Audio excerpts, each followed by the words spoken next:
To the Ireland Contracting Nightly Sports Call, Rich Walsh. If you need a roof, make sure you call Ireland Contracting. They're #1 in Pittsburgh for a reason, because they're the best. Ireland Contracting, 1-800-NEW-ROOF. They can do just about anything you need.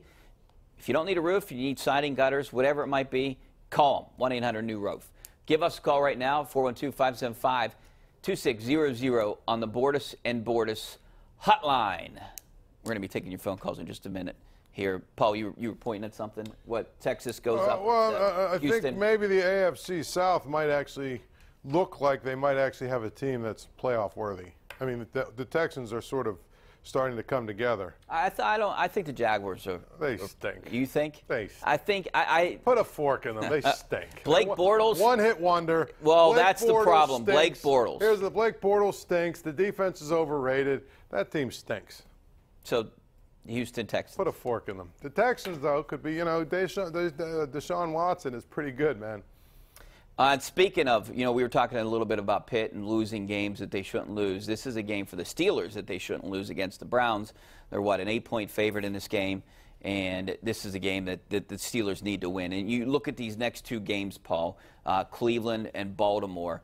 If they win these two games, and you could see Cincinnati here losing this week, then they have control of this division again. I think they do anyway. I mean, here's my thing. The Ravens, to me, and the Bengals, if Steeler fans have convinced themselves that somehow like they're in this meat grinder of a division, Yeah. Maybe a few years ago. Yeah. 5, 6 years ago. But here's the reality. 5 out of the last 6 years, the Ravens have missed the playoffs, okay, including 4 in a row.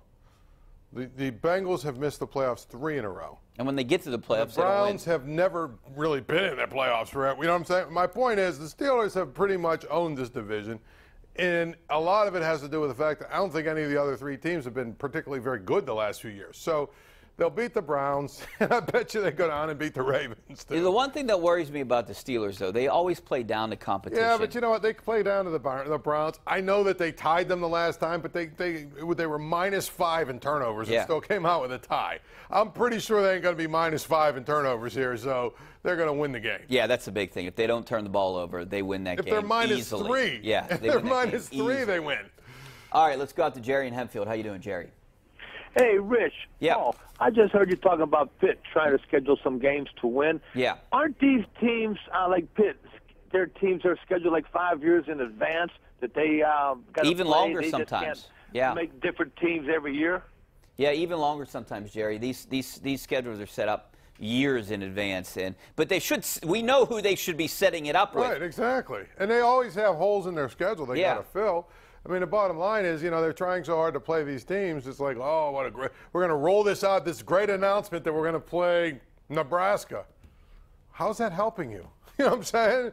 Roll it out there that you're going to play Rice, and have everyone complain, but guess what? Then you get a win.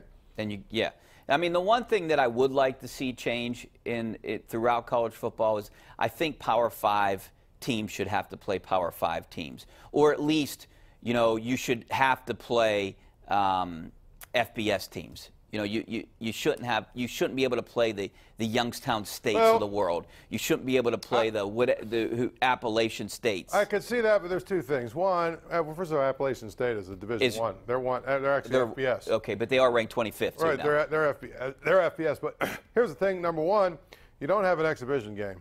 It's not like the NFL where you got 4 exhibition games. So I don't have a problem with 1 FCS game to start the year as your exhibition game, sort of. Okay. You know what I mean? But that's number one. And number 2, those FCS schools, they rely on those games. Because of the money. For their budget. So I don't have that big of a problem. So you wouldn't have a problem at all if Pitt opened the season against Youngstown State every year? Yeah, that would be great. Because then you would get the people. That would kind of make sense. Or if if you want to mix it up a little bit, play Villanova 1 year. I like play Albany. That was a good. I mean. Yeah. Play Villanova, play Albany. That conference is good. It's a really good 1AA conference. So play some of those teams. Play Youngstown. Play, I think New Hampshire's in that thing. You know what I mean? There's some really good teams at the top of, don't go play North Dakota State because you could lose that game.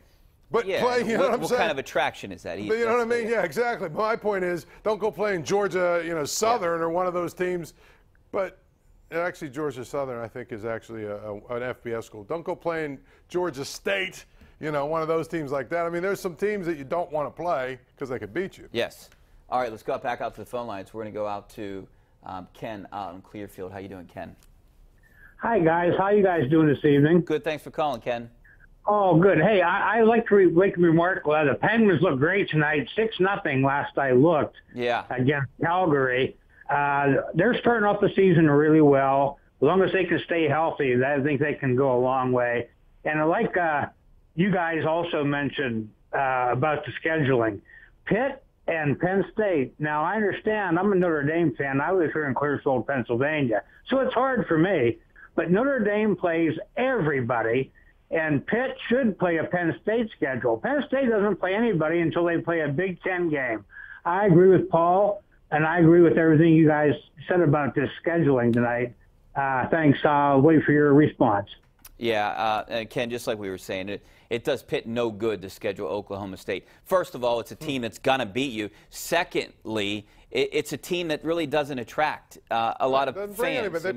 Look, they've played Nebraska, they played Michigan State, they've played a lot of these teams, and you know what? None of them bring anybody. Yeah, Iowa. You know, I mean, it's nice, and those are nice games to say, oh, well, we're playing these, you know. Look. I think it should be regional. I really do. I mean, think look, if you're Pitt, you sign a long-term home-and-home with West Virginia. And that's your one out-of-conference game. That's your one out-of-conference game. When the ACC gives you Notre Dame, okay, you got 2 of them. But you never play more than those 2. And every other game is Rice, you know. Or just pick a MAC school every year. Whatever. You know, yeah. Kent, Rice, Ohio U, I mean, whatever. Western Kentucky, you know, I mean, any of these games, that's what you do. You bring those teams in. To me, I would at least like it to be regional. To me, a perfect schedule for Pitt would be Youngstown State, West Virginia, Rice, and Kent. 3 of them at home.